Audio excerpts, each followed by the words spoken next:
have confirmed unstable energy spikes in multiple locations on the planet. It's a chain reaction. It's accelerating. The planet's going to explode! Order the fleet to disengage and prepare to retreat. Activate the Leviathan's warp field. Get us out of here.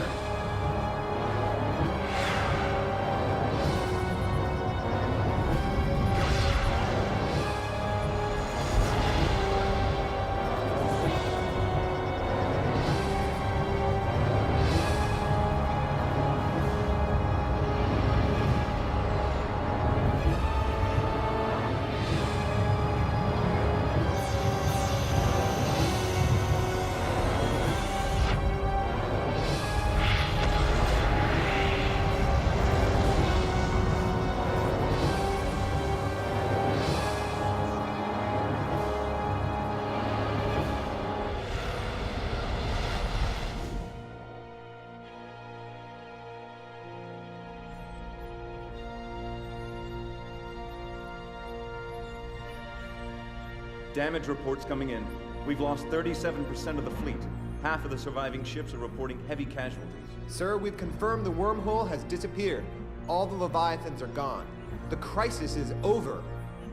What about Samus? Negative, sir. No contact.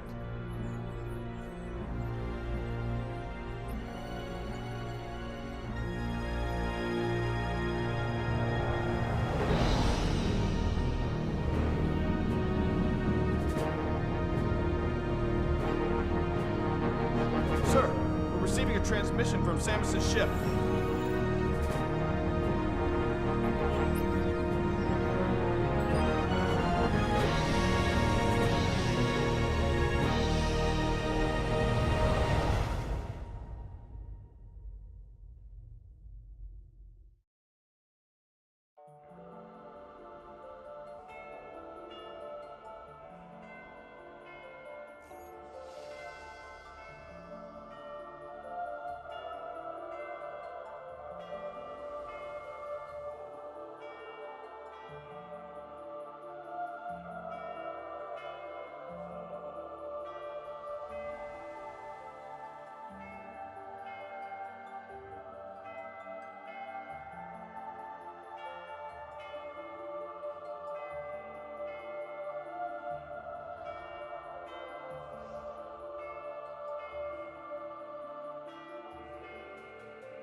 And there we go, guys. That is going to be Metroid Prime 3. You know, at the beginning, when I started Prime 1, about a year ago? I think it was about a year ago. I said I was looking forward to playing the games again, not just because, you know, I wanted to play them again, I remember enjoying these games a lot, but because I wanted to kind of affirm what I remembered to be my favorites. You know, kind of ordering them in my list from favorite to least favorite. And I have to say, I said at the beginning my list was 1, 3, and 2, and I think that list is still exactly the same, I have to say. Of course, I still like the first one the best because I think it's the best translation of the 2D formula, really. Backtracking and all the familiar elements really helped that as well. Prime 2 was a lot more frustrating than I remember. You know, everything kind of looked kind of samey in the Dark World after a while. There wasn't much variation in how the worlds looked when you had a wasteland, a swamp, things like that. And a lot of parts were just plain frustrating.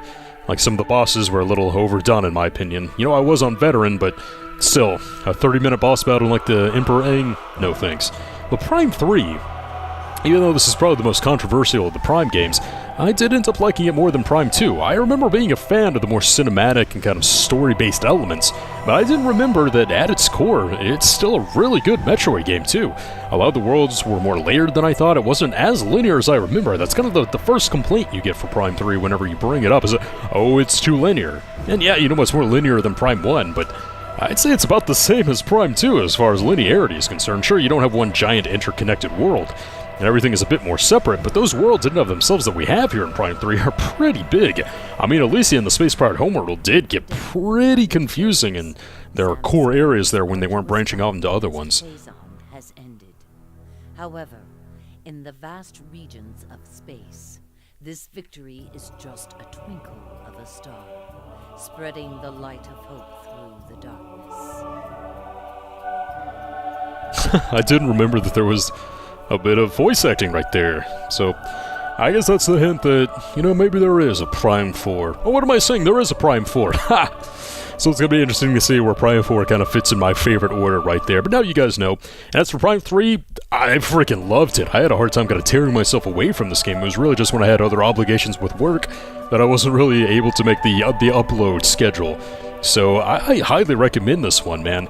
And even the Wii controls, or rather some of the motion control bits, not very invasive at all. I know when I started I kind of hinted that there were motion control bits and they might be a tad bit annoying, but really they were kept to a minimum here. I think they were just put in because, you know, it was 2007, the Wii was on fire, everyone wanted to get in, and I have to wonder, who did Troy Baker voice? I didn't know he was a voice actor in this game. Yeah, Snow, I see you. Float on up there.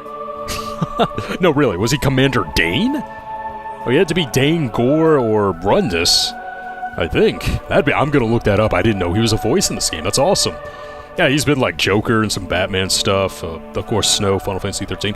But beside the point, I'm glad that I played all these leading up to Prime 4. And like I said in a video, when Prime 4 was announced, I'm glad that the lead director, Tanaka, something like that, is in control, and that he's overseeing the project even though it's not a retro game. And I hope they're able to continue on the legacy of the Metroid Prime trilogy, because I stand by it. This is one of the great trilogies in gaming. In my humble opinion, Prime 2 is the weakest entry, but I think if I had played on normal, I would have had a better time with that one. It wouldn't have been nearly as frustrating, even though I do think some of the elements in there are a little weak on their own, like the Dark World and the constant health drain. But all in all, I think this is a fantastic trilogy, and I'm really, really looking forward to what Prime 4 can do with the formula they kind of established here in the first three. I do hope it sticks to what Prime 1 established the most. It seems to be everyone's favorite. It's my favorite. It seems to be the most well critically received and things like that. And I just hope that, you know, Metroid isn't dead. Because Metroid can have fantastic games for sure, like we see in this trilogy. And hopefully Prime 4 can keep up that mantle. Hopefully we get it next year in 2019. I will be there to play it on day one. Just because, well, I love these games too.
So there we go.